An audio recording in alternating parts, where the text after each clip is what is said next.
Hello, my friend. How are you? This is Heather. This is the Back to Me podcast. Guess what? It's episode number 99. Whoa. And this Friday is episode 100. When it comes after 99, 100.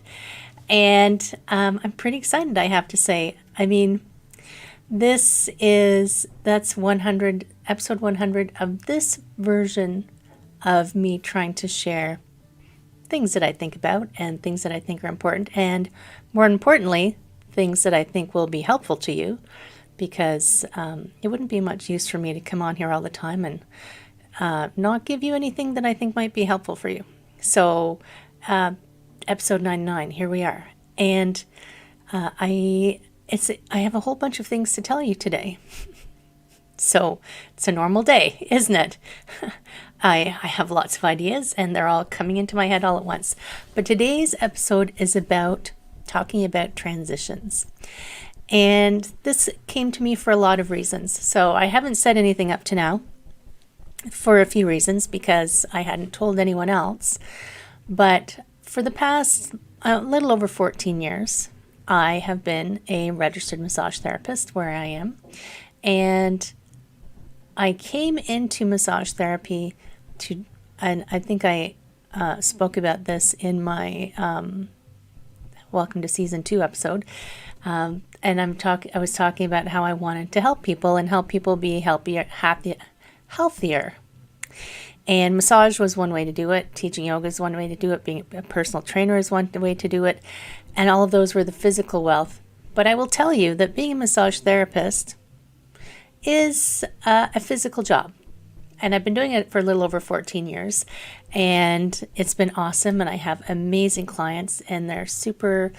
And I had to tell them this week that I'm retiring from massage therapy at the end of this year. So that is a big transition. Like that's a career type transition.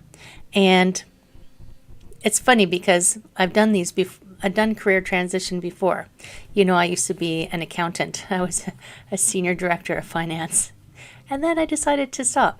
So transitions are challenging. They're confronting. They bring up all of the things that you maybe don't want to think about or face or address. And I get it. I totally get it. I mean, even during this transition where I decided that I was retiring from massage therapy, it brought up a lot of stuff for me. And I mean, it's different for everyone, but there's a lot of similarities when you're transitioning out of things. And I hadn't announced it to anyone because I was working quite hard at trying to have someone purchase my practice from me so that I could say, I'm retiring, but here is your new therapist. You know, it's like coming up with a solution as you present to them in their minds a problem. I'm not so foolish as to believe that no one is irreplaceable. And I'm not so vain to think that I am the best massage therapist on the planet. I just really liked what I did, and I really liked engaging with my clients. And I will miss them. So there's that aspect of it. And there's the aspect of having to tell people who have come to, in some ways, depend on you that you're leaving. So that was, I'm going to say it, that was pretty stressful for me for a little while, carrying that around and seeing my clients' patients and not telling them because I was trying to work on something for them. And then when it fell through, I said, it's time to let them know. So I've let them know. And so when you finally make the decision and make your declaration out loud, a large weight comes off of you.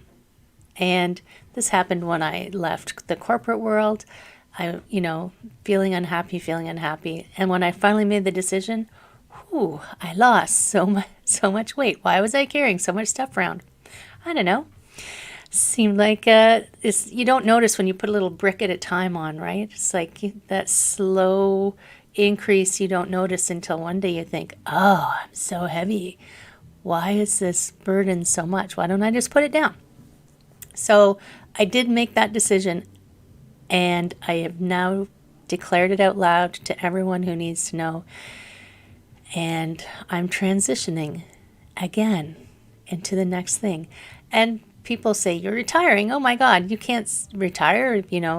What about this and this and this?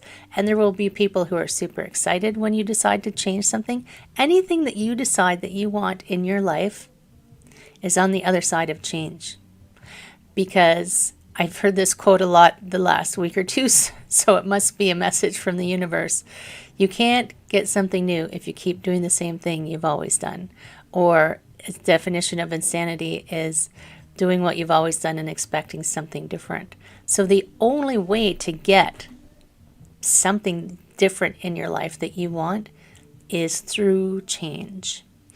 And it could be big changes, it could be little changes. But something about the word change makes us like all crunch up and get tense and start to clench our teeth. And I clench my abdomen and clench my toes, and who knows, everybody carries their tension somewhere else, or in different places. But there is something about change that makes us really uneasy. And I think it's because we don't know. We don't know what's on the other side. The what ifs. What if it doesn't work? What if it does work? What if I was wrong? What if I made a mistake? What if I got there and decided, oh my gosh, that actually was the wrong thing. Can I go back? By the way, you can never go back, even when you decide to go back. Just keep your eyes forward. But the only way to change something is to be curious and to change and to be okay. Find a way to be okay with the uncertainty, to be okay with not knowing the answer. Some people are better at this than others. My personality, I'm terrible. I'll hold my hand up. I'm terrible at not knowing the answers. This is the worst. This is one of the worst places for me to live, is not knowing the answers. And it's just the way my brain works. I have so many exciting podcast guests coming up for you, by the way. Oh my gosh, there's a lady coming on. I can't remember when her episode is going to come on, but we were talking about strengths, the Clifton strengths, your strength profiles. And I went back and reviewed my strengths, and yeah, it's just laid right out there in black and white that I really like to have answers. And that's why I have so much information, because I love gathering information. But I've come to realize that I have to find a way personally for myself to be able to sit within that uncertain place and not knowing every answer, to be able to create the change that I want in the world. And the change that I want in the world is to help other people create the expansion in their lives so that their lives can be super amazing and awesome. I mean, I love my life. And that doesn't mean I'm not going to keep tweaking it and adjusting it and making it that much better and that much better and that much better. I'm super grateful for everything that I have in the life that I lead. And whoa, really, every day I'm just in awe of how awesome life is. But I know there's always room for improvement. So I continue working with that uncertainty and that change. And by retiring from massage therapy, it closes that door, but it opens this whole space where I can spend more time focusing on the importance of, for me, the importance of helping people in a new way. I still have that drive, that inner drive to help, but I needed to expand it bigger. And to be able to find that room for expansion, I had to say no to something. So every time you say yes to something, you're saying no to something else. So I had to say no to something to give my full yes to full time into my coaching, which I'm super excited. I have this program coming in the new year. Oh my gosh, I'm so excited about it. But that'll be coming later. Stay tuned for that one. So transitions. So where do you think, like if you took a serious, now we're coming to the end of the year. This is the perfect time to do this. Take a serious pause and just reflect. Doesn't have to be earth-shattering, just a little reflection on where you are right now. And is there something more you want? Like I said, I mean, I love my life. My life is amazing, but there's more that I want. And I'm going to make some changes. I've made the changes. Oh my God, I stuck my flag in the sand and I said I was retiring. So I'm making that change and I'm making that transition. And I'm navigating my way through it. I have a coach, and I have supportive peers and people that I have around me to help me transition through that. When I'm feeling when I feel the wobble, I can reach out to people. But so if you looked at your own life, what do you think? Is there something that you only daydream about that you think, oh, I could never? Why not? Why not do it? Why not take the leap? Why not try? Even little baby steps towards it. Even just draw yourself a little map of, well, what if I did this and then made this change and then this change? Because as much as we avoid change, change is part of life. Change is where your growth happens. Change is where you get what you want and where you want to go. And I'm going to invite you during the holiday times, because it can be crazy, but it can also be quiet because people take vacations. Take some time for yourself and do that year-end reflection and see, is there a place where you're avoiding changing something that would really help you get what you want? And it doesn't even have to be, like I said, nothing has to be Hollywood epic, life-shattering, with the big voice man making big, loud, booming crashes. It could just be small. Small is actually easier to sustain than gigantic. Small little increments, I think about transitions in seasons as well, because we're coming up to the shortest day of the year. Did we notice one day it was suddenly dark, but it wasn't like overnight. It just slowly the days were getting shorter and shorter and shorter. Then at some point we're going to notice, oh, it's lighter. The days are getting longer and longer and longer. Mother Nature knows what to do. Little increments to make big changes, right? And the other thing that's happening, the other transition that's happening, is I'm moving the podcast to only the Friday edition.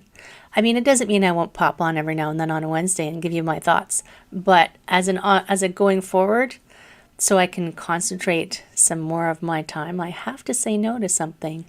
And I'm going to say, press pause. It's not a no. I'm pressing pause on the Wednesday edition of the podcast with just me giving you my thought for the week. But, keep your eyes peeled, because episodes will just pop up randomly as I'm driven to oh my gosh, I just thought of something, or I just learned of something and I really want to tell everyone. And I'm the boss, so I can do that. It's great to be the boss, by the way. You get to make the rules. So stay tuned. Stay tuned for this Friday's edition, episode number 100 with Dr. Cindy. This episode is so good.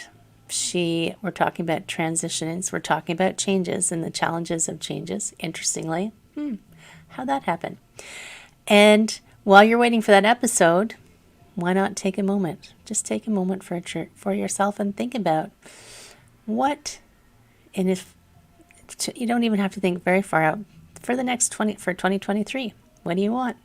What would you like to see in your life? And then, what are you going to do to make it happen? Right? Because you've got to be the ignition. I've got all the fuel. You need to be the ignition to start that fire. And of course, my friend, maybe I do need to say this, but I feel like I don't need to say this. If you do want to have a conversation about what you're trying to work on and what you're trying to work towards, DM me, book a meeting with me. It's in the show notes. Send me a message, send me an email. I would love to have a conversation with you. Thank you, my friend. I hope you have a spectacular rest of your week. Remember to tune in on Friday with Dr. Cindy, and I will see you soon. Take care.